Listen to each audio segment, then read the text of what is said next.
Hello friends, स्वागत है आपका हमारे चैनल सिविल मंत्रा में। साथियों, मैं पूर्ण प्रकाश। हम लोग बात कर रहे हैं यहाँ पे rural development administration and planning के। जी हाँ साथियों, ये सभी ब्रांचों के लिए कॉमन सब्जेक्ट है, इसलिए आप यहाँ देख पा सकते हैं इसका जो सब्जेक्ट कोड है वो है KHU 701 या फिर KHU 801। इन दोनों के नाम से यदि आपका सब्जेक्ट कोड है आपके सेमेस्टर में, तो आप इस वीडियो को देख सकते हैं और आप पूरी तरह से अपने एग्जाम के लिए प्रिपरेशन कर सकते हैं। जी हाँ साथियों, पिछली वीडियो में हमने बताया था कि ह्यूमन रिसोर्स डेवलपमेंट, उसके एलिमेंट और न्यूट्रिशनल स्टेटस क्या क्या है।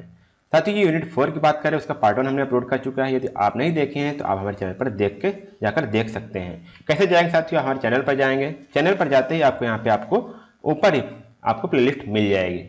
ये साथियों आपको मैं दिखा दे रहा हूँ कैसे आपको देख सकते हैं। आप जस्ट ही ऊपर जाएंगे तो आपको यहाँ पे रूरल डेवलपमेंट का यहाँ पे आपको प्लेलिस्ट मिल जाएगा। जितने प्लेलिस्ट हैं आपको, चाहे सिविल के हो चाहे मैकेनिकल के हो, आपको प्लेलिस्ट दोनों मिल जाएंगी। आप देख करके अपने एग्जाम की प्रिपरेशन कर सकते हैं और हमारे चैनल को सब्सक्राइब कर सकते हैं ताकि आने वाले वीडियो सभी आप तक मिलती रहें। आज हम बात करने वाले हैं यूनिट 4 की पार्ट 2। इसमें क्या है साथियों, आज हम बात करेंगे पॉपुलेशन कंपोजिशन। इसी का पार्ट 2 है, छोटा सा टॉपिक है, लेकिन साथियों मैं आपको डिटेल में कवर करने की कोशिश करूंगा। और उसके कैरेक्टरिस्टिक्स क्या क्या है, मतलब उसके इफेक्ट क्या पड़ते हैं पॉपुलेशन पर, सारी चीज हम यहाँ पे बात करेंगे। तो ये हमारा है यूनिट 4 का पार्ट 2 वीडियो। आइए साथियों, अब हम बात करते हैं क्या, पॉपुलेशन कंपोजिशन एंड कैरेक्टरिस्टिक्स। यहाँ पे साथियों पूरा एक ओवरव्यू लेने वाले हैं, पॉपुलेशन का क्या कैसा इफेक्ट पड़ता है, क्यों हम इसको रूरल डेवलपमेंट में क्यों स्टडी करनी चाहिए, क्यों हम सारी चीजें सीख रहे हैं। ठीक है, तो आइए थोड़ा सा आगे बात करते हैं साथियों। तो हम पहले बात करते हैं क्या, इसके कैरेक्टरिस्टिक्स क्या क्या है। तो यहाँ पे जो कुछ जियोग्राफर्स होते हैं जो पॉपुलेशन को यहाँ पे थोड़ा सा स्टडी करते हैं, उन्होंने क्या बताया कि बोला कि in the composition of population structure is varies over space. क्या चीज होता है, पहले ध्यान दीजिएगा, ये स्पेस ओवर टू मतलब कि प्लेस टू प्लेस वेरी करता है। जी हाँ साथियों, कैसे कि आप सोचिए पॉपुलेशन क्या है, आप जानते होंगे ना कि अर्बन शहरों में, जो अर्बन सिटीज है वहाँ पे क्या होता है, पॉपुलेशन ज़्यादा होती है। जो रूरल विलेजेज है वहाँ पे क्या होती है, आपका पॉपुलेशन कम होती है। क्यों, वो सारी चीज़ें भी आप समझेंगे। तो जियोग्राफर्स क्या बोलते हैं कि वो हमारा स्पेस हर स्पेस टू स्पेस वो वेरी करता है, कंट्री टू कंट्री वेरी करता है, सिटी टू सिटी वेरी करता है, स्टेट टू स्टेट वेरी करता है, विलेज टू विलेज वेरी करता है। तो ये सारी चीज़ बात हो गई। तो यहाँ बोला गया कि क्या रिफर करता है, कैरेक्टरिस्टिक्स ऑफ पॉपुलेशन क्या रिफर करता है, पॉपुलेशन कंपोजिशन क्या है, कैरेक्टरिस्टिक्स ऑफ पॉपुलेशन मतलब जो पॉपुलेशन उसकी विशेषताएं क्या हैं। जो मुख्यतः क्या होता है कि जो एज और सेक्स के द्वारा मतलब उसके जेंडर के द्वारा वो हमारा प्लेस के अकॉर्डिंग टू प्लेस या फिर वेरी इंपॉर्टेंट प्लेस की जो एज और सेक्स मतलब कि जेंडर है वो बहुत ही इंपॉर्टेंट प्लेस यहाँ पे इंपॉर्टेंट रखती है, किसके लिए, डिस्ट्रीब्यूशन के लिए। ठीक है, क्या चीज, कैसे हम इसको डिफाइन करते हैं, एज और सेक्स, मतलब कि किस पर्टिकुलर एज के लोग वहां पर हैं और उनका जेंडर क्या है, वो सारी चीजें हम यहाँ पे डिफर करते हैं पॉपुलेशन कंपोजिशन में। ठीक है, और यहाँ पे एनी कंट्री में क्या होता है, देखिए, peoples of any country are diverse in many respect. ठीक है, वो हर ट्राइब में, अगर सोच रहे हैं कि जैसे हमारे इंडिया के पर्सन वैसे फॉरेन के पर्सन भी होंगे, तो ऐसा नहीं है। उनमें कुछ ना कुछ अलग डाइवर्सिटी आपको देखने को मिल जाएगी। वो भी कल्चर हो सकता है, वो भी एज हो सकता है, वो भी आपके कलर में हो सकता है, कुछ भी चीज वहां पे आपको डाइवर्स देखने को मिल जाएगी। लेकिन क्या हुआ, each person is unique in her और हिज ओन वे। कोई भी पर्सन हो, आप किसी भी पर्सन को देखेंगे तो अपने आप में एक यूनिक है। ठीक है, भगवान ने ऐसा बनाया है कि आपको किसी दो लोग को फेस मैच कराएंगे तो बहुत कम ही मिलते हैं। फिंगर तो आप जानते, फिंगरप्रिंट नहीं मैच करते। तो मतलब हर आदमी, आप चाहे क्वालिटी में बात करिए, चाहे एजुकेशन बात करिए, चाहे उसकी पर्सनालिटी में बात करिए, चाहे उसके बिहेवियर में बात करिए, हर आदमी हर पर्सन क्या है, यूनिक है अपने आप में। ठीक है, तो इनको हम क्या कर सकते हैं, अलग कर सकते हैं। कैसे, इनके एज द्वारा, सेक्स द्वारा, उनके प्लेस ऑफ रेजिडेंस के द्वारा। तो ये तीन चीज मुहिम का आ गई, तीन चीजें आ गई। क्या, उनको हम कैसे डिस्टिंग्विश करेंगे, कैसे इनको अलग करेंगे, एज, सेक्स और उसके प्लेस ऑफ रेजिडेंस, मतलब कि वो कहाँ पर रहने वाला है। ठीक, इस पर हम उनको अलग कर सकते हैं। और यहाँ बोला गया कुछ अलग भी यहाँ पे एट्रीब्यूट्स हैं जिनके द्वारा हम पॉपुलेशन को वहाँ पे डिस्ट्रीब्यूट मतलब अलग करते हैं। जैसे उनका ऑक्यूपेशन क्या है, एजुकेशन क्या है, लाइफ एक्सपेक्टेंसी क्या है, मतलब कि वो लोग कितनी उम्र तक जीना चाहते हैं, वो हमारी होती है लाइफ एक्सपेक्टेंसी। तो इसके द्वारा भी हम क्या कर सकते हैं, पॉपुलेशन को हम कैटेगराइज कर सकते हैं या फिर उनको अलग अलग बांट सकते हैं। क्योंकि एक सर्वे द्वारा ये सारी चीज सर्वे में की जाती हैं, तो पूछी जाती है आपके ऑक्यूपेशन क्या है, एजुकेशन क्या है, आप कितनी उम्र तक जी चुके हैं, कितने जीना चाहते हैं, सारी चीज वहां पे आपको देखने को मिल जाती है। जब सर्वे किया जाता है तो सारी चीज यहाँ पे नोट डाउन की जाती है। थोड़ा सा यहाँ पे बात करते हैं हम एज स्ट्रक्चर की। एज स्ट्रक्चर बहुत इंपॉर्टेंट रोल डिफाइन करता है, प्ले करता है। यहाँ पे बोला गया जो यूएन है, यूनाइटेड नेशंस क्या डिफाइन करता है, द एस्टिमेटेड और calculated interval of time between, क्या है यहाँ पे देखिएगा एज क्या बोला जाता है, एज किसको बोला जाता है, वो बोले क्या कि एस्टिमेटेड या कैलकुलेटेड, हमने एस्टिमेट किया फिर कैलकुलेट किया, कब से कब, डेट ऑफ बर्थ से लेकर के डेट ऑफ सेंसस, मतलब जब हम मान लीजिए क्या होता है पॉपुलेशन की कैलकुलेशन होती है, गणना जब की जाती है तो वहां पे उसको बोलते हैं सेंसस। तो आपकी एक डेट ऑफ बर्थ हो गई, मान लीजिए आपकी डेट ऑफ बर्थ 1990 है और आपका सेंसस जो है जब आपकी जनगणना की जा रही है, पॉपुलेशन काउंटिंग की जा रही है, वो आपकी है 2011। तो यहाँ से यहाँ की बीच की आप बोली जाती वो होती है हमारी एज। जैसे आप कभी वोटर लिस्ट में डालिए, वोटिंग लिस्ट में बोलते हैं कि 1 जनवरी 2021 को आपकी एज क्या थी, या फिर 1 जनवरी 2011 की आपकी एज क्या थी, मतलब वो जो बोले ना ये सेंसस हो गई और ये आपकी डेट ऑफ बर्थ हो गया। तो यहाँ से आपकी जो बीच के जो इंटरवल है उसको हम क्या बोलते हैं, यहाँ पे एज बोलते हैं, एज पर द यूनाइटेड जो नेशन डिफाइन किया है उसके हिसाब से। ठीक है, आगे बात करें तो एक्सप्रेड in the completed solar years, मतलब कि पूरा ऐसा नहीं कि मतलब देखिए बोला ना 1 जनवरी मतलब 01/01/2011, मतलब कि ये पूरा सोलर वर्ष लिया गया यहाँ पे।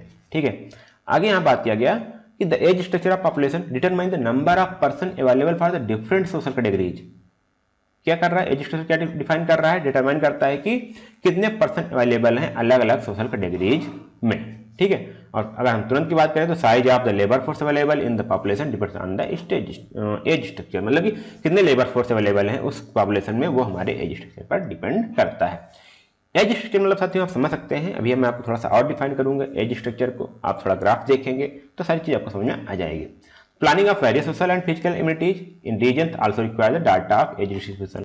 ये क्यों साथियों, सोशल और फिजिकल इम्यूनिटीज मतलब क्या है, जिस प्रकार की वहां पर सोसाइटी होगी और जिस प्रकार के एज के लोग होंगे, अगर बच्चे होंगे या फिर यंग होंगे या फिर क्या होंगे बूढ़े होंगे, तो उनकी अलग अलग जरूरतें होती हैं, तो वो भी हमारे एज डिस्ट्रीब्यूशन पे डिपेंड करती है और अलग अलग रीजन पे डिपेंड करती है। ठीक, जिस रीजन में जिस प्रकार का एज स्ट्रक्चर होगा वहां पे उन चीजों को ज्यादा फोकस किया जाएगा।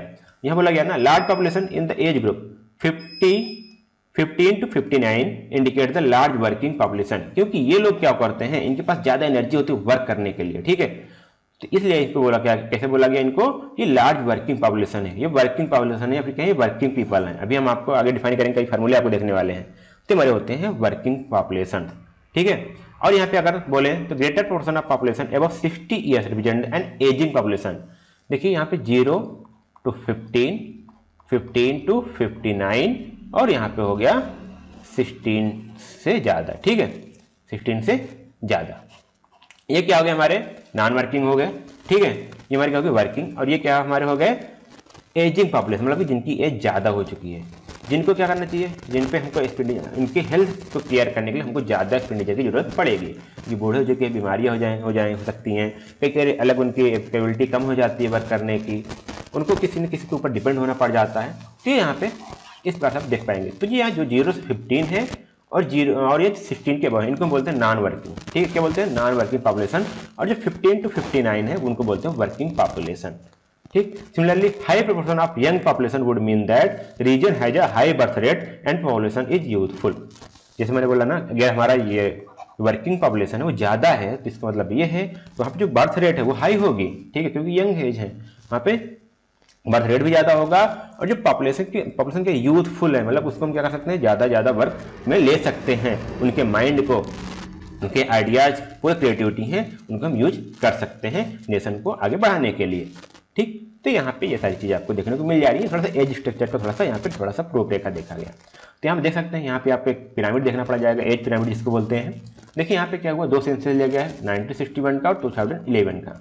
ठीक, अभी होता है एज पिरामिड में हम क्या क्या देखते हैं, देखिए यहाँ पे इसमें आपको मेल फीमेल सब साथ देखने को मिल जाएंगे और साथ में आपको एज भी देखने को मिल जाएगा, और यहाँ पे आपको रेशियो देखने को मिल जाएगा। तो देखिए आप बीच में क्या होता है, मिडिल है, ये हमारा क्या है 0 है। ठीक है, इधर हमारे फीमेल का है, इधर हमारा मेल है। ठीक, अब क्या जैसे आप देखिए एज में इन दोनों ग्राफ देखिएगा, समझिएगा, यहाँ पे क्या हुआ 0 to 4, यहाँ पे 5 to 9। देखिए यहाँ पे ये लाइन क्या है, सबसे बड़ी है। देखिए यहाँ पे जो मेल है वो बराबर है, लेकिन यहाँ पे 5 to 9 में फीमेल संख्या कम हुई है। समझ में आ रही है, 10 to 4 में जाएंगे, यहाँ दोनों कम हो गई है। इस पर से आप इधर मेल दिखा रहा है, इस साइड हमारा क्या है फीमेल है। इस प्रकार से यहाँ पे एज डिफाइन कर रहे, देखिए यहाँ पे एज की संख्या है, देखिए ये सारी चीज ये हमारी क्या होती है एज के हिसाब से। यहाँ पे जिसमें हम ऐसा पिरामिड है जिसमें हम एज, जेंडर, और क्या देख रहे हैं, उनका रेशियो भी हम देख पा रहे हैं। ये हमारा था 1961 का, लेकिन जो हमने बनाया है 2011 का। तो अब देखिए जो यहाँ पे 0 to 4 और 5 to 9 ईयर के थे वो थोड़े क्या हो गए, बड़े हो गए। तो ये हमारा क्या हो गया, ये वाला जो स्ट्रक्चर था ये थोड़ा सा ऊपर की ओर शिफ्ट हो गया। देखिए ये ऊपर की ओर शिफ्ट हो गया, ठीक है। अब यहाँ देखिए ये न्यू वाला था, तो इस बार देखिए थोड़ा सा क्या हुआ, बढ़ता हुआ चला गया। तो हमारा इस प्रकार से चेंज होता रहता है। इसमें आपको कई सारी चीज़ देखने को मिल जाएंगी। आप यहाँ पे देखिए अलग अलग यहाँ पे ग्रोथ देखने को मिलती है, इसको अलग अलग डिफाइन किया जाता है। कैसे, देखिए यहाँ पे बोला गया रैपिड ग्रोथ, जैसे हमारी केन्या, नाइजीरिया और सऊदी अरब का है। इस पर इनकी क्या पॉपुलेशन है, इनका जो एज स्ट्रक्चर वो क्या है, रैपिड ग्रोथ है। मतलब कि यहाँ पे जो न्यूली बॉर्न है या फिर जो अंडर एज हैं या फिर कहे जो यूथ, जो अभी देखिए यहाँ पे जो क्या है अंडर 15 ईयर बोल सकते हैं। देखिए यहाँ पे अंडर 15 ईयर की जो एज है वो ज़्यादा है, ठीक, नॉन वर्किंग पॉपुलेशन ज़्यादा है। और साथ में ये क्या करेंगे, नेक्स्ट ईयर क्या करेंगे, जब बड़े हो जाएंगे तो उनके पास ग्रोथ करने की क्षमता ज़्यादा इन कंट्री के पास, क्योंकि इनके पास एक यंग पॉपुलेशन की टीम तैयार हो रही है, ठीक। इस प्रकार से आपको पिरामिड देखने को मिल रही है। तो क्या होगा, ये रैपिड ग्रोथ कहलाता है। देखिए अब क्या होगा, अगले 10 साल में क्या हो जाएगी, ये पूरी शिफ्ट आगे हो जाएगी, ठीक है। तो ये यंग एज रहेंगे नहीं रहेंगे, तो इनके पास कार्य करने की क्षमता ज़्यादा है। और ये क्या हमारे नॉन वर्किंग पॉपुलेशन है, जिनको बोलते हैं एजिंग पॉपुलेशन। जो इनका एज ज़्यादा है, ठीक है, कम है, मतलब कि इन पे हमको ज़्यादा एक्सपेंडिचर करने की जरूरत नहीं है। तो हम इस पे ज़्यादा से ज़्यादा फोकस करेंगे, हम इन पे करेंगे या फिर इन पे हम ज़्यादा फोकस करेंगे। जो हमारा एक्सपेंडिचर होगा वो इन दोनों का पर होगा। अब यहाँ देखिए स्लो ग्रोथ, मतलब कि यूनाइटेड स्टेट जाए, ऑस्ट्रेलिया जाए, कनाडा जाए, इसमें आपको देखने को मिलेगा स्लो ग्रोथ है। देखिए इनके मुकाबले में इनकी जो बर्थ रेट है वो कम है, ठीक है, बर्थ रेट भी कम है। और देखिए थोड़ा सा सिमिलरिटी देखने को मिले, ज़्यादा इसमें आपको डिफरेंस नहीं देखने को मिल जा रहा है। मतलब यदि ऊपर जाएंगे तब भी रेशियो लगभग वही है, ठीक है, वर्किंग पीपल का भी और नॉन वर्किंग पीपल पॉपुलेशन का दोनों का। तो इसको बोलते हैं स्लो ग्रोथ। अब यहाँ पे देखेंगे जीरो ग्रोथ है, जितने यहाँ पे हमारे जो बर्थ हैं, जितने हमारे यंग जो नॉन वर्किंग है उतने हमको यहाँ पे, जितने हमारे वर्किंग पीपल हैं वो इतने हमारे नॉन वर्किंग पीपल आपको देखने को मिल जा रहे हैं। मतलब कि यहाँ पे हमको ग्रोथ की कोई गुंजाइश नहीं, जितना हमारा यहाँ पे अर्निंग हो रहा है उतना हमारा एक्सपेंडिचर इनमें खर्च भी हो जा रहा है, ठीक है। हमको दोनों को देखना पड़ता है। कैसे, आप मान लीजिए पिताजी हैं, आप मतलब कोई भी है, एक यंग साथी आप परिवार में कोई कमा रहा है, तो कि बच्चों को भी देखेगा और जो आपके घर में बुजुर्ग हैं उनको भी देखेगा, ठीक। थोड़ा सा एग्जांपल लीजिए, किसको, जो बच्चे हैं उनको भी देखेगा और जो घर में बुजुर्ग लोग हैं उनको भी, उनकी भी देखरेख करेगा, ठीक है। ये चीज हो गया। अभी तक एक लोग थे, अब मान लीजिए उसी घर में 4 लोग कमाने वाले हैं, अर्निंग हो रही है, तो और वहां पे बच्चों की संख्या, बच्चे तो कम है या फिर बच्चे कहें थोड़ा ज्यादा है, लेकिन बच्चे उतनी खर्च नहीं करते, ठीक है, उसकी देखरेख कम करेंगे। बढ़ अब 4 लोग कमाने वाले हो गए तो क्या हुआ कि थोड़ा सा बढ़ जाएगा, क्या बढ़ जाएगा, उनके एक्सपेंडिचर कम होगा और वो ज्यादा सेव कर पाएंगे। मतलब कि वो कंट्री क्या होगी, उसमें सेविंग ज्यादा होगी, उसकी इकोनॉमी ज्यादा जल्दी से ग्रोथ होगी। तो यहाँ पे आप समझ सकते हैं, इस प्रकार से थोड़ा सा मैं एग्जांपल देने की कोशिश किया। तो यहाँ पे आप डेनमार्क, ऑस्ट्रेलिया और इटली के आप देखेंगे, इनकी जीरो ग्रोथ एज स्ट्रक्चर है, ठीक है। अब यहाँ बात करते हैं यहाँ पे निगेटिव ग्रोथ। निगेटिव ग्रोथ के साथ देख पा रहे हो यहाँ पे इनकी जो वर्किंग पॉपुलेशन है वो बहुत ही कम है एज कंपेयर टू यहाँ पे नॉन वर्किंग पॉपुलेशन। और साथ में देखिए यहाँ पे इनकी बर्थ रेट भी बहुत कम है, मतलब कि जब आगे जाकर के ये हमारे वर्किंग पॉपुलेशन में आएंगे तो इनकी संख्या बहुत कम होगी। मतलब कि जो वर्किंग पीपल होंगे बहुत कम होंगे और जो हमारे एजिंग हुए पीपल होंगे वो ज़्यादा हो जाएंगे, ठीक है। तो हमको ज़्यादा एक्सपेंडिचर की जरूरत पड़ेगी और यहाँ पे हमारी इकोनॉमिक, हमारी अर्निंग हो रही है वो कम हो रही है। इस प्रकार से हम आप समझ सकते हैं ये कौन से हैं, जर्मनी हो गए, बल्गेरिया हो गए, हंगरी हो गए, ठीक है। तो हमारे उनके पॉपुलेशन की जो स्ट्रक्चर है, एज स्ट्रक्चर, वो हमको देखने को मिल जाएंगे। ये जो ब्लू वाले हो 0 to 14 एज के हैं, ठीक है, और ये हमारे 15 to 44 के एज थे और यहाँ पे जो 44 के ज़्यादा भी हैं। तो मैंने एक बताया था भी हमने 60 से ज़्यादा जो होते हैं उनको बोलते हैं नॉन वर्किंग पीपल। कहीं कहीं पे 65 को भी ले लिया जाता है, ठीक है। थोड़ा सा आगे चलते हैं, उम्मीद करता हूँ आपके समझ में आ गया होगा।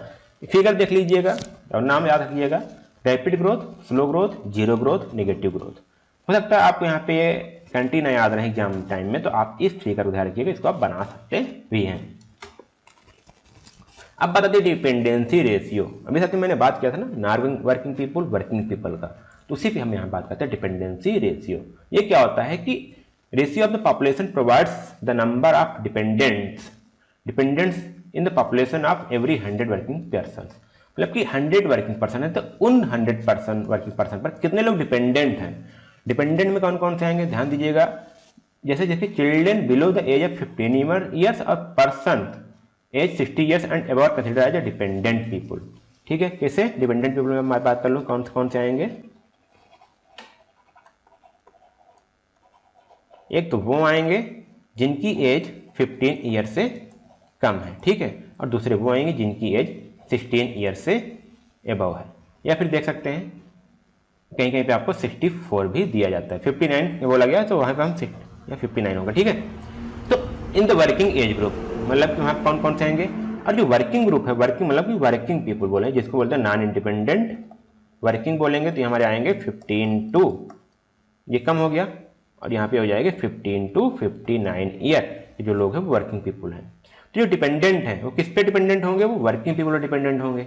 इसलिए जो डिपेंडेंसी निकाली जाती है, देखिए पहले निकाला जाता है कितने लोग डिपेंडेंट हैं, ठीक है। डिपेंडेंट मतलब कौन कौन से आएंगे, non working age group. Non working age group कौन सा है, जो 15 ईयर से कम है और जो 16 ईयर से ज़्यादा है, divided by population age between the 15 to 64, मतलब कि जो वर्किंग एज ग्रुप है उनके बीच हम यहाँ पे डिपेंडेंसी रेशियो निकालते हैं। अब यहाँ पे एक चीज़ और आपको देखने में मिल जाएगा, इंडेक्स ऑफ एजिंग क्या है, ठीक है। मतलब कि कितने एजिंग मतलब क्या होता है, जिसको बोल रहे थे जिनकी एज 65 प्लस या 60 प्लस है। तो आप देख पा रहे होंगे इसमें किसे निकाला जाता है, ये हमारे क्या है 65, ये हमारी जो बर्थ रेट जो हमारे यंग हैं, ठीक है, जो बिलो 15 ईयर्स है, इनके रेशियो में निकाला जाता है। किसके निकाला जाता है, जो 60 प्लस के एबव में है, मल्टीप्लाई बाई 100, तो हमारी आ जाती है इंडेक्स ऑफ एजिंग। अब बात करते हैं साथियों सेक्स कंपोजिशन की, आप जानते होंगे। तो अब बात करते हैं यहाँ पे ये निकाला जाता है कि the number of women main in a country is an important demographic characteristic. बिल्कुल, कि किसी भी डेमोग्राफिक में, किसी भी कंट्री में ये बात होती है कि महिलाओं की संख्या पुरुषों की अपेक्षा कितनी है। यही बोला गया कि the ratio between the number of women and main in the population is called sex ratio, ठीक है, जिसको बोलते हैं लिंगानुपात। किसकी, वुमेन की, और मेन से अगर हम जो रेशियो निकालते हैं उसको बोलते हैं हम सेक्स रेशियो। जैसे हमारी यूएसए हो गई, वहाँ पे क्या हुआ, सेक्स रेशियो किस में एक्सपेक्ट किया जाता है, नंबर ऑफ मेल्स पर 1000 फीमेल, मतलब कि 1000 फीमेल पे कितने नंबर ऑफ मेल है वो हमको निकाला जाता है। यहाँ पे ऊपर मेल होते हैं, लेकिन देखिए कैसे, male population divided by female population multiply by 1000, और यहाँ are the number of males पर 1000 फीमेल्स, यहाँ निकाला जाता है कि पर 1000 फीमेल्स पे कितने नंबर ऑफ मेल्स हैं। इंडिया में क्या होता है, ध्यान दीजिएगा, the sex ratio is calculated terms of the number of females पर 1000 मेल्स। हमारे यहाँ क्या होता है कि 1000 पुरुषों में 1000 फीमेल्स में कितने फीमेल्स हैं हम ये निकालते हैं। तो हमारा ये फॉर्मूला बन जाता है female population divided by mail population multiply by 1000, ठीक है। अच्छा ये बताइए कि महिलाओं की संख्या कम कैसे हो जा रही है। इनमें देखिए बोला गया कि in some countries the sex ratio is unfavourable to women, मतलब कि वुमेन की संख्या क्या है, वुमेन का जो सेक्स रेशियो कम है। कैसे, क्यों कम है, कि उनमें कभी कभी क्या होता है कि जिसको बोलते हैं भ्रूण हत्या, ठीक है, बिल्कुल उसमें गर्भ में ही उनको इसको बोलते हैं फर्टिसाइड, मतलब गर्भ में उनकी हत्या कर दी जाती है। दूसरा क्या है, फीमेल इन्फेंटिसाइड, बच्चे ने जन्म ले लिया लेकिन क्या हुआ कि उनको बाद में मार दिया गया। अगला क्या होता है, डोमेस्टिक वायलेंस अगेंस्ट वुमेन, क्योंकि कई सारी घरेलू हिंसाएं भी होती हैं वुमेन के साथ साथ, तो उसमें भी क्या होती है कि उन कई सारे अलग अलग एजुकेशन और साथ में हो जाता है lower socio economic station of women. जो वुमेन की क्या है, जिनकी इकोनॉमिक कंडीशन है, जो उनकी सोसाइटी कंडीशन है वो थोड़ा सा कम है, जिसका वो दब के रहती हैं, ठीक है, उनको जो कुछ कहा जाता है मान लेती हैं, तो थोड़ा ये सारी चीज़ें हो जाती हैं। हमारी जो फीमेल फर्टिसाइड इन्फेंटिसाइड है, तो इसलिए हमको क्या होता है, वुमेन की संख्या हमको अनफेवरेबल हमको देखने को मिल जाती है। अगर पूरे वर्ल्ड की पॉपुलेशन सेक्स रेशियो बात करें तो वहाँ पे है 102 मेल्स पर 100 फीमेल्स, मतलब कि पूरे वर्ल्ड की बात करें साथियों तो वहाँ पे हमको 100 मतलब कि 100 फीमेल्स पर 102 मेल्स मिलेंगे, मतलब कि तब भी हमारे पास मेल्स की संख्या कम ज़्यादा है, ठीक है, वर्ल्ड में अगर बात करें तो हमारे सेक्स कंपोजिशन की बात हुई। यहाँ पे किस प्रकार से डिफाइन होते हैं, किस प्रकार से हम देख पाएंगे। यहाँ पे देखिए हाईएस्ट सेक्स रेशियो कहाँ कहाँ का है, देखिए यहाँ पे जो लैटविया है वहाँ पे देखिए 100 फीमेल्स में सिर्फ 85 मेल्स हैं, ठीक है। और जो हमारा यहाँ पे कतार है कतर देश है, वहाँ पे हमको देखेंगे 100 फीमेल 311 मेल्स है, मतलब कि यहाँ पे मेल्स की संख्या कम है, लेकिन लैटविया में क्या है, फीमेल्स की संख्या ज़्यादा है। तो हमको देखो अब हमको आपको वेरिएशन देखने को मिल जाएंगे। यहाँ पे देखिए Latvia, Lithuania, Armenia, Belarus, Russia, Ukraine and Estonia, ये ऐसे कंट्रीज है जहाँ पर फीमेल पॉपुलेशन ज़्यादा है। कैसा, फीमेल की संख्याएँ ज़्यादा है। यहाँ पे ये बोला जाता, यहाँ पे ये दिखाता है यहाँ पे जो वुमेन की स्टेटस है वो ज़्यादा अच्छा है, especially male dominated out migration to different parts of the world. इसमें क्या हुआ, बोले कि महिलाएं जो हैं ज़्यादा मेल डोमिनेटेड हैं और वो ज़्यादा से वर्ल्ड के अलग अलग पार्ट्स में वहाँ पे माइग्रेट होती हैं। और वहीं हम आगे बात करें साथियों तो यहाँ पर आपको देखने को मिल जाएगा कई कई ऐसे देश हैं जहाँ पे महिलाओं की संख्या ज़्यादा है। कहाँ पे देखिए, जैसे लगभग 72 कंट्रीज ऐसे पे हैं जहाँ पे 139 139 कंट्रीज ऐसे हैं जहाँ पे महिलाओं की संख्या ज़्यादा है और लगभग 72 कंट्रीज ऐसी हैं जहाँ पे महिलाओं की संख्या कम है as compare to the males. ठीक है, मतलब कि अनफेवरेबल, मतलब कि यहाँ पे मतलब कि जो संख्या है वो महिलाओं के पक्ष में नहीं है, मतलब कि महिलाओं के फेवर में नहीं है, वहाँ पे पुरुषों की संख्या ज़्यादा है। ठीक है, और यहाँ बोला गया Asia has a low sex ratio in countries. Low sex ratio मतलब यहाँ पे फीमेल की संख्या कम है, जैसे हमारी चाइना हो गई, इंडिया, सऊदी अरबिया, पाकिस्तान और अफगानिस्तान, यहाँ पे हमारा सेक्स रेशियो क्या है, कम, मतलब कि यहाँ पे महिलाओं की संख्या पुरुषों की संख्या से कम है। ठीक है, एज कम्पेयर टू अगर 1000 पर बॉयज निकाले पर मेल्स निकाले तब। तो साथियों हमारे इंडिया के यहाँ पे आप देख पा रहे होंगे, यहाँ पे आपको दो आपकी स्कीम निकाली देखेंगे, दो सर्वे दिया गया यहाँ पे। एक है NFHS4 जो हमारा 15-16 ईयर 2015 to 16 का यहाँ पे ये सर्वे है, और यहाँ पे NFHS5 जो हमारा 1920 का यहाँ पे सर्वे है। ये क्या साथी हमारा होता है नेशनल फैमिली हेल्थ सर्वे। ठीक है, यहाँ ये बताता है, देखिए हरियाणा में क्या है आप देख पा रहे होंगे, ये इसमें हमारे फीमेल की संख्या है। ठीक है, फीमेल की संख्या बताई गई है किसमें, पर 1000 में। ऑल ओवर इंडिया की देखें तो यहाँ पे जो हमारे 1920 में देखा गया कि जो फीमेल संख्या वो मेल से ज़्यादा है, 1020 हुई थी। ठीक है, और यहाँ पे जो ईयर हमारा क्या था 15-16 में जो हमारा सर्वे आया था उसमें तो फीमेल संख्या कम थी।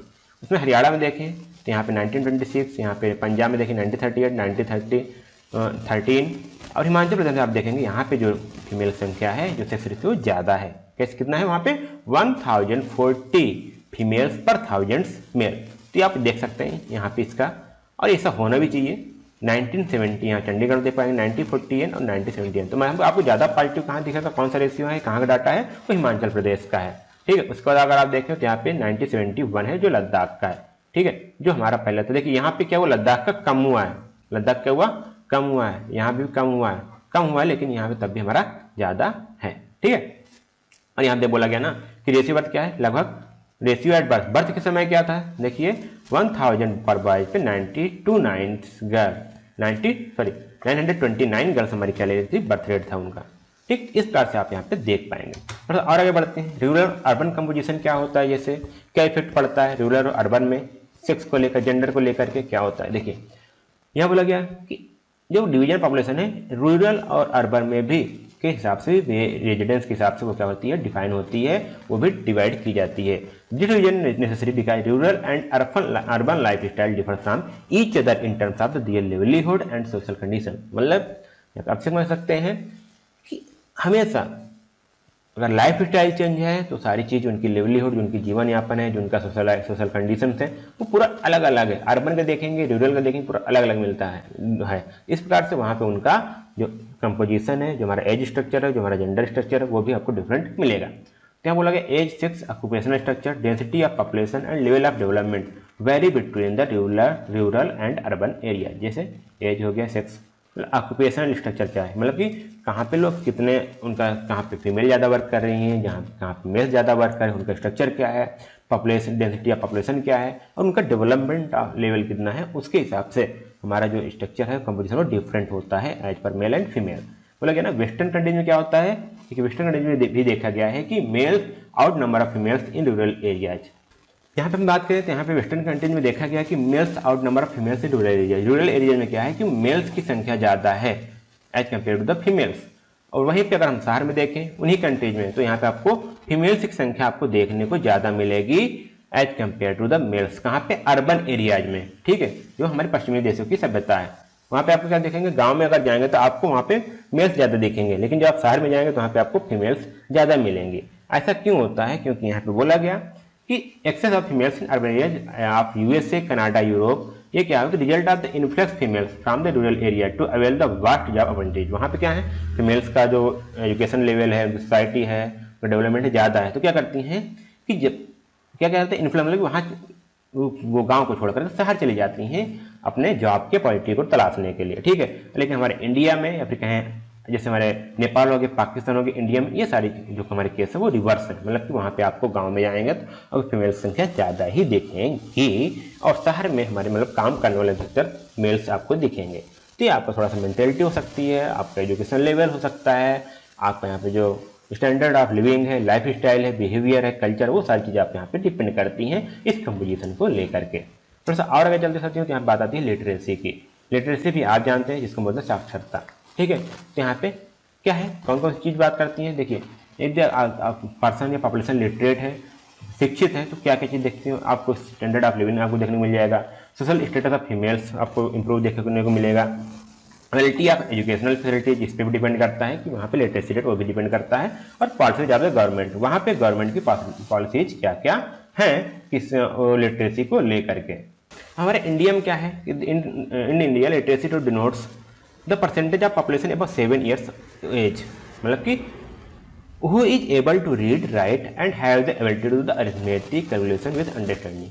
मतलब कि हमारे इंडिया में लिटरेसी कैसे देखा जाता है, वो ये बात है कि ऐसे पॉपुलेशन जो 7 years से ज़्यादा हैं और वो पढ़ने लिखने में एबल हैं और साथ में वो अरिथमेटिक कैलकुलेशन कर सकते हैं विद समझदारी अंडरस्टैंडिंग के साथ, तो उनको हम कैसे बोलते हैं, वो लिटरेट है। इसलिए बोला जाता है ना कि लगभग 14 साल के बच्चों तक का क्या होता है कि आपको एजुकेशन मुफ्त की जा रही है, क्योंकि वो हमारा क्या पॉलिसी ऑफ गवर्नमेंट है, क्या है, गवर्नमेंट की पॉलिसी है, लिटरेसी रेट बढ़ाना चाहती है।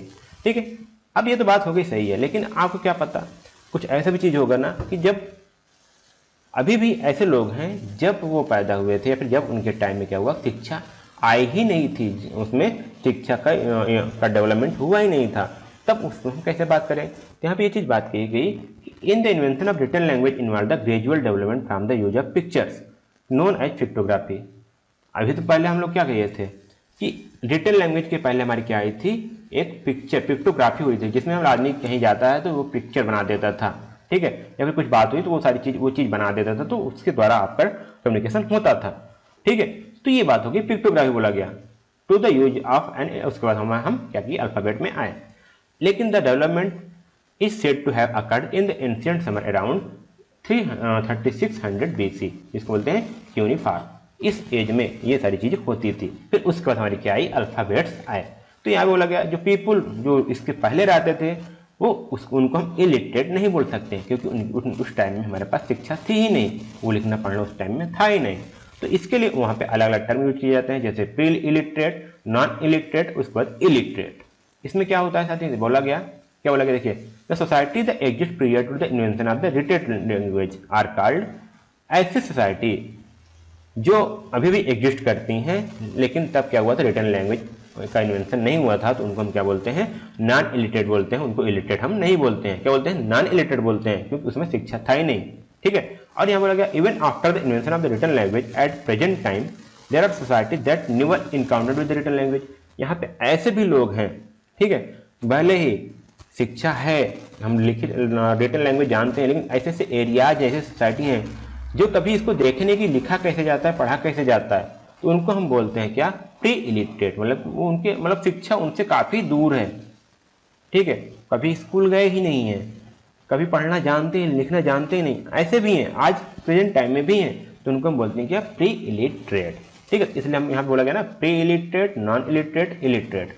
इलिटरेट मतलब सब कुछ होते हुए भी उन्होंने पढ़ा नहीं लिखा नहीं, तो उनको इलिटरेट बोलेंगे। नॉन इलिटरेट मतलब कि उनके टाइम में शिक्षा थी ही नहीं, वो उनमें रिटन लैंग्वेज उसमें डेवलप इंप्रूव नहीं हुई थी, इन्वॉल्व नहीं हुई थी, उसका इन्वेंशन नहीं हुआ था। और प्री इलिटरेट ऐसे पर्सन हैं जो कभी जिनकी कभी शिक्षा से बोले उनका नाता ही नहीं हुआ, मतलब कि वो कापी किताब पेन कभी हाथ में पकड़े ही नहीं है, तो उनको बोलते हैं हम प्री इलिटरेट। ठीक है, तो यह हमारी होगी लिटरेसी। अब बात करते हैं हम ऑक्यूपेशनल स्ट्रक्चर की, ये क्या है, तो यहाँ बोला गया ना कि the working population takes place in various कम ऑक्यूपेशन रेंजिंग फ्रॉम द, देखिए अलग प्रकार के ऑक्यूपेशन है, एग्रीकल्चर होगी, फॉरेस्ट्री होगी, फिशिंग हो गई, मैन्युफैक्चरिंग हो गई, कंस्ट्रक्शन हो गया, कमर्शियल ट्रांसपोर्ट हो गया, सर्विसेज हो गए, कम्युनिकेशन हो गए, और अदर और सारी अनक्लासिफाइड सर्विसेज हैं जिनको हम क्लासीफाई नहीं कर सकते, कि अलग अलग वेरियस में ऑक्यूपेशन आपको यहाँ पे रेंज करते हैं, अलग अलग वेरी करते हैं। ठीक है, जैसे बोला कि यहाँ पे agriculture, foresting, fishing and mining, इनको बोलते हैं प्राइमरी एक्टिविटीज। ठीक है, क्या बोलते हैं इनको, प्राइमरी एक्टिविटीज। और मैन्युफैक्चरिंग क्या बोलते हैं, सेकेंडरी, सॉरी मैन्युफैक्चरिंग हो गई एज सेकेंडरी। ठीक है, दो चीज, जो मैन्युफैक्चर करते हैं उनको सेकेंडरी यूजर्स बोलते हैं, सेकेंडरी यूनिट बोलते हैं, सेकेंडरी एक्टिविटीज। और जो एग्रीकल्चर है, फॉरेस्ट्री है, फिशिंग है, माइनिंग है, उनका प्राइमरी एक्टिविटीज। और उसके बाद टर्सरी भी आते हैं, जैसे यहाँ पे हमारा हो गया ट्रांसपोर्टेशन, ट्रांसपोर्ट और कम्युनिकेशन और अदर सभी जो है वो टर्सरी के रूप में जानी जाती हैं। The job related to research and developing ideas आज क्वार्टरली एक्टिविटीज, मतलब कि जो रिसर्च करते हैं, जो डेवलप करते हैं, उनको हम क्वार्टरली एक्टिविटीज बोलते हैं। तो ये आपको थोड़ा सा पता चल जाएगा, इसका क्लासिफिकेशन आपको याद रहेगा। होना भी चाहिए कि हमारी सेकेंडरी एक्टिविटीज क्या है, प्राइमरी एक्टिविटीज क्या है, टर्सरी एक्टिविटीज क्या है और आपकी क्वार्टरली एक्टिविटीज क्या है। उम्मीद करता हूँ आपको याद आ गया होगा, फिर देख लीजिएगा। जो कि एग्रीकल्चर है, फॉरेस्ट्री है, फिशिंग है, माइनिंग है, इसको हम क्या बोलते हैं, प्राइमरी। मैन्युफैक्चरिंग को हम बोलते हैं सेकेंडरी, और ट्रांसपोर्टेशन, कम्युनिकेशन और यहाँ पे आगे जो अदर सर्विसेज हैं उनको टर्सरी बोलते हैं। और जो रिसर्च और डेवलप से रिलेटेड जॉब है, जो रिसर्च और डेवलपमेंट से रिलेटेड जॉब है, आइडियाज है, उनको बोलते हैं हम क्वार्टरली एक्टिविटीज। ठीक है, तो यहाँ क्यों ये सारी चीज क्यों हमने देखा, percent of the working population engage in these 4 sector is good indicator of the levels of economic development of a nation. यदि कोई नेशन का जो पॉपुलेशन है यदि इन 4 एक्टिविटीज में इंगेज है तो इसका मतलब है कि वो उस नेशन के लिए एक अच्छा इंडिकेटर के रूप करता है कि वो पॉपुलेशन क्या है, वर्किंग पॉपुलेशन क्या है, वो अच्छे वर्क में इन्वॉल्व है और उसकी ग्रोथ निश्चित है, उस नेशन की ग्रोथ निश्चित ही है। Development economic with industries can accommodate more workers in the secondary, tertiary and quarterly sector. ठीक है, यहाँ पे क्या बात होगी, जो डेवलप्ड इकोनॉमिक है, इंडस्ट्रीज की जो इकोनॉमिक डेवलप्ड इकोनॉमिक है उसमें क्या होता है, आप देख पाओगे उनमें ज़्यादा वर्कर होते हैं, जैसे सेकेंडरी, टर्सरी और वहाँ पे क्वार्टरली सेक्टर में। In the economic is a primitive stages. ठीक है, जो आप प्रिमिटिव स्टेजेज हैं उनमें क्या होती है, इकोनॉमिक इज इन प्रिमिटिव, मतलब कि यहाँ पे अभी कम है। ठीक है, then the proportion of people engage in primary activities would be high, मतलब कि जो प्राइमरी में है, अगर मान लीजिए जो देश की इकोनॉमी क्या है, इन प्रिमिटिव स्टेज है, मतलब कि अभी मेच्योर नहीं हुई है, तो इसमें इसका मतलब ये है कि जो वहाँ की पॉपुलेशन, जो वर्किंग पॉपुलेशन है वो इसमें प्राइमरी एक्टिविटीज में ज़्यादा इन्वॉल्व है, तो उनको उठा करके हमको मैन्युफैक्चरिंग में या फिर इन सभी में अलग, इन सभी सेकेंडरी, टर्सरी, क्वार्टरीज में उनको हमको इन्वॉल्व करना है। ठीक है, इससे हट जाए, इससे हट किसमें आए, इन सब में आए, तो उनकी ग्रोथ, उस देश की ग्रोथ की ज़्यादा होगी। तो हमारी ऑक्यूपेशनल स्ट्रक्चर साथियों, तो ये हमारा छोटा सा वीडियो था। उम्मीद करता हूँ आप हमारे साथ बने रहे होंगे। साथ ही सभी वीडियो आप देख डालिए, आप प्लेलिस्ट मिल जाएगा चैनल पर। यूनिट 3 अभी जस्ट ही अपलोड करने वाला हूँ, थोड़ा सा कंटेंट नहीं मिलने से उसको छोड़ दिया था, लेकिन अब जल्द ही एग्जाम टाइम में सारे आपकी प्लेलिस्ट बन जाएंगी। और जैसे प्लेलिस्ट पूरा तैयार होता है सभी यूनिट का, आपको नीचे डिस्क्रिप्शन बॉक्स में लिंक दे दिया जाएगा, आप उसका PDF डाउनलोड कर सकते हैं और पढ़ सकते हैं। आपका दोस्तों वीडियो कैसा लगा, आप अपने दोस्तों को जरूर शेयर करिएगा, क्योंकि उनको भी आप जैसे जरूरत है वीडियो की। और यदि आपको वीडियो अच्छा लगा तो लाइक जरूर कर दीजिएगा और चैनल को सब्सक्राइब कर दीजिएगा, ताकि आगे आने वाले वीडियो आपको मिलते रहें। और कमेंट बॉक्स में अपना कमेंट लिखना मत भूलिएगा, जो भी आपको जरूरत है, जो भी आपके आइडियाज है, जो आपका कॉम्प्लीमेंट फीडबैक है, सब आप उसमें लिख सकते हैं। फिर मिलते हैं अगले वीडियो में, तब तक के लिए धन्यवाद, जय हिंद।